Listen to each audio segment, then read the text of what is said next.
Премиерот Зоран Заев најави дека кон крајот на ноември ќе продолжат преговорите со Грција за разликите со името. Тој е дециден дека треба да се искористи позитивната клима во двете земји во насока да се најде решение за овој спор.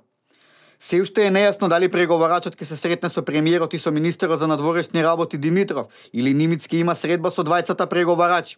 Медиаторот има и отворена покана да ја посети Македонија, но нема потврда дали тоа ќе се случи.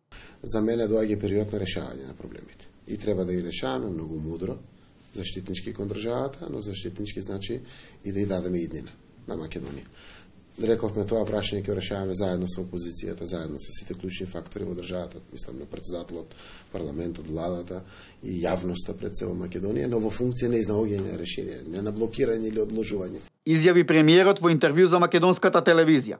Веднаш по доаѓањето на власт, новата влада најави дека интензивно ќе се зафати со решавање на билатералниот спор со јужниот сосед, кој е главна пречка Македонија да ги почне преговорите со ЕУ и да добие покана за членство во НАТО.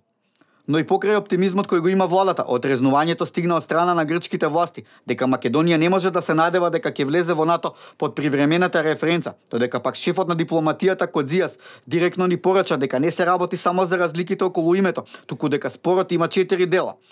Според Кодзијац, ќе се преговара за употребата на името, државјанството, изведените зборови, каква врска имаат со името и акронимите.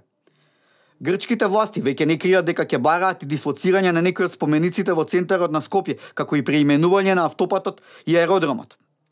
За 4 ноември беше најавено и дека ќе започне со работа за етничката комисија, која, како што најави грчкиот министер, ќе треба да ги ревидира и отстрани сите иредентистички изјави, мапи и текстови во учебниците.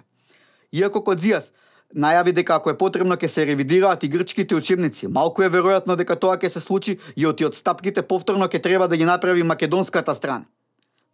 Дека македонската влада сериозно се подготвува да го реши спорот за името, потврди и вице-премиерот за евроинтеграција Бујар Османи, кој беше двосмислен околу тоа дали ќе биде распишан и референдум за ова прашање.